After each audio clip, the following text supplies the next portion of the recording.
In the suffocating darkness of September 21st, 1780, a solitary boat slid silently toward the western banks of the Hudson River. Beneath the dense canopy of trees near Haverstraw, New York, a cloaked figure waited in the damp underbrush, clutching a bundle of papers that held the power to destroy a fledgling nation. This was not a routine intelligence drop, nor the desperate gamble of a low-level informant. The man stepping out of the shadows to hand over the master keys of the American defense was the architect of its greatest military triumphs.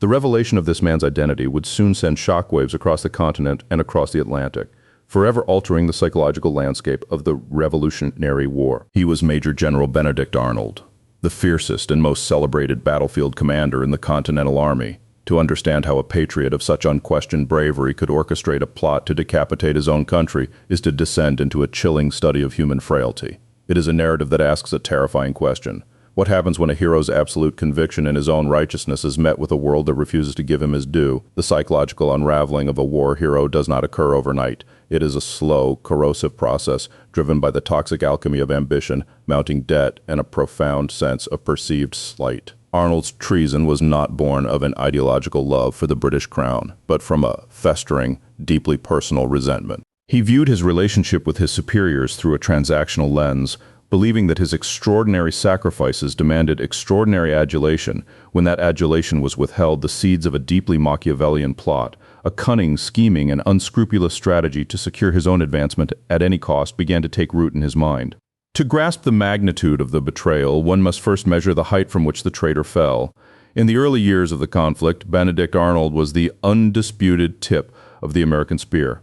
At the Battle of Valcour Island, he built a makeshift navy and fought the British to a standstill, buying the colonies another year of survival. At the pivotal Battle of Saratoga, he defied orders, charged directly into the British lines, and secured a victory that convinced France to enter the war. He was a man who led from the front, a warrior who bled for the cause. Yet, his physical sacrifices were met with bureaucratic indifference.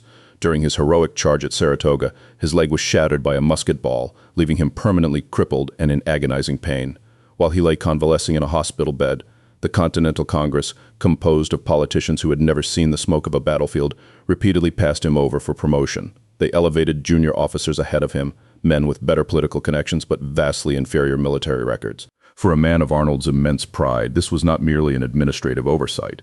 It was a deliberate, unforgivable insult.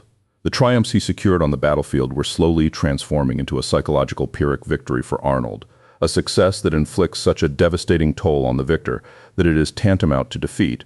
He had won the battles, but the ensuing political betrayals were destroying his faith in the American cause.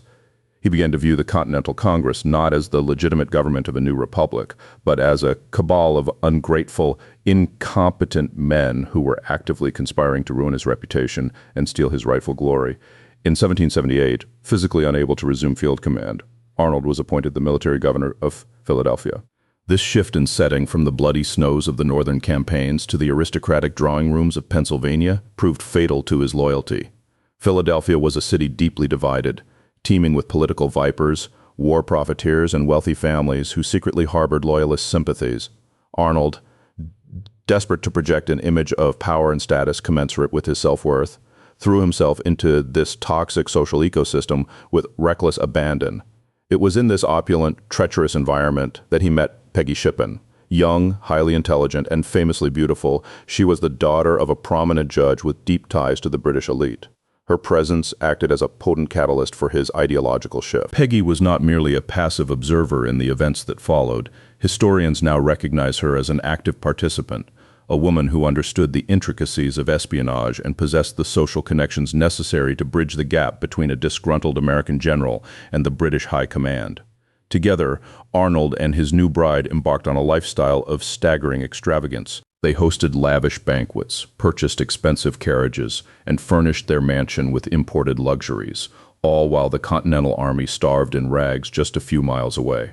To fund this illusion of grandeur, Arnold engaged in questionable business practices, using his military authority to secure personal profits. The psychological pressure of maintaining this facade, coupled with the crushing weight of his mounting debts, pushed him further toward the precipice. He felt deeply undervalued by his country, yet entirely entitled to the wealth he believed he was owed. His arrogant behavior and blatant war profiteering quickly earned him powerful enemies among the radical patriots of Philadelphia. They launched a relentless campaign to destroy him, culminating in a formal court-martial over a series of trivial financial improprieties. For Arnold, this was the ultimate betrayal. He had given his blood, his health, and his fortune to the American cause, and in return he was being dragged through the mud by men he considered his inferiors. He demanded a full exoneration, expecting his commander-in-chief to protect him from the political mob. The verdict of the court-martial, delivered in the spring of 1780, provided the final fatal blow to his allegiance.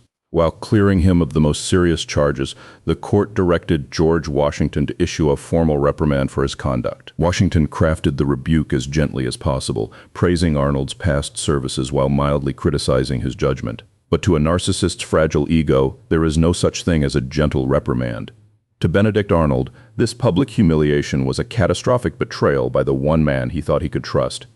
It was in the bitter aftermath of this reprimand that Arnold crossed his psychological Rubicon. He concluded that the American experiment was a chaotic failure, doomed to collapse under the weight of its own incompetence and ingratitude. He convinced himself that he was the true victim, and that striking a deal with the British was not an act of treason, but an act of profound, justified retribution, a punishment inflicted as vengeance for the wrongs committed against him. He would apply his own twisted version of lex talionis, the ancient law of retaliation, demanding an eye for an eye, a betrayal for a betrayal. The secret correspondence began in earnest. Using invisible ink, complex ciphers, and the pseudonym Gustavus, Arnold reached out to the British lines. He offered his services, his insider knowledge, and his willingness to end the rebellion with a single decisive stroke. The letters were passed through a shadowy network of couriers, often facilitated by his wife's Loyalist connections. The patriot hero was now a phantom, a man living a dangerous double life, plotting the destruction of the very army he had helped build. On the receiving end of these coded messages was British Major John André. As the Adjutant General of the British Army and the head of its intelligence operations, André was a man of immense charm, ambition, and cunning.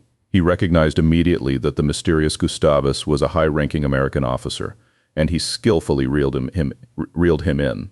The correspondence between Arnold and André became a deadly dance of negotiation, two ambitious men carefully circling each other, haggling over the price of a nation's soul. The prize was eventually set. Arnold demanded £20,000, a staggering fortune at the time, and a commission as a brigadier general in the British Army, but the British required a commodity of equal value in return. Arnold could not simply defect. He had to deliver a fatal blow to the American cause. The target they agreed upon was the fortress of West Point, the most critical strategic installation in the entire theater of war.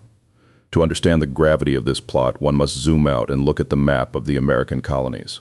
West Point, perched on a sharp bend in the Hudson River, was known as the Gibraltar of America. It controlled all river traffic.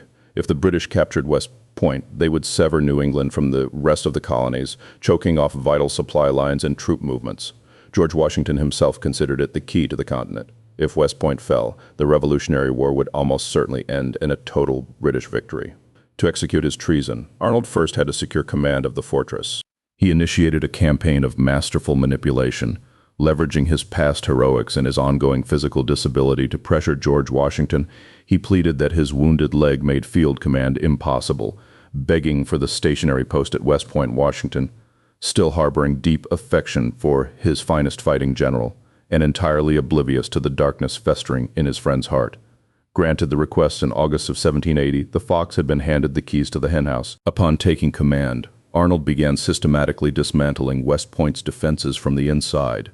He dispersed troops on unnecessary work details, neglected vital repairs to the fortifications, and allowed food supplies to dwindle to starvation levels. When subordinate officers questioned his bizarre orders, he engaged in textbook gaslighting, manipulating them into questioning their own military judgment and perception of reality, assuring them that his actions were part of a broader, brilliant strategy. He was meticulously preparing the fortress to fall at the first sight of British sails. All that remained was the final coordination, which brings the narrative back to the suffocating darkness of September 21st, 1780. Major John André, traveling under the flag of truce, came ashore from the British warship HMS Vulture to meet Arnold face to face. In the dense woods near Haverstraw, the two men finalized the details of the surrender. Arnold handed over comprehensive maps of the fort, detailed troop rosters, and the exact locations of the defensive weaknesses he had engineered. The betrayal was complete, but history often pivots on the smallest, most unpredictable details. As dawn approached, American forces on the opposite riverbank spotted the HMS Vulture and opened fire with artillery. The British ship was forced to drop downriver, abandoning Major André behind enemy lines. Stripped of his uniform and disguised in civilian clothes, André was forced to make the dangerous journey back to British headquarters in New York by land, carrying the damning documents hidden deep inside his boot. The flawless plot unraveled on a dusty road near Tarrytown on the morning of September 23rd. 3 American militiamen out patrolling for marauders stopped a lone traveler. Suspicious of his nervous demeanor and his conflicting stories, they forced him to strip.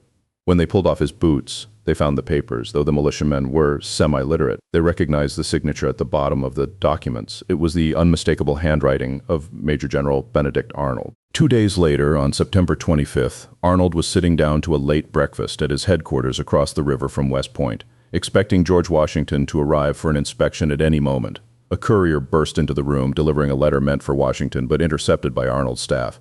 It contained the news of André's capture and the discovery of the treasonous papers. In that terrifying instant, the elaborate illusion Arnold had built shattered into a million pieces. The chilling realization of his failure washed over him. Panic seized the traitor. He raced upstairs, offered a frantic, tearful confession to his pregnant wife Peggy, and fled the house. Leaving his family and his shattered honor behind, Arnold commandeered a barge and ordered his men to row him downriver at breakneck speed. He reached the safety of the HMS Vulture just hours before American troops arrived to arrest him. He had escaped the hangman's noose, but he had condemned himself to a life of perpetual disgrace. When George Washington arrived at West Point later that afternoon, the full, devastating scope of the betrayal was laid bare before him. The discovery that his most trusted, most aggressive general had sold them out for British gold struck Washington with the force of a physical blow. Witnesses reported seeing the notoriously stoic commander-in-chief weeping openly in his quarters.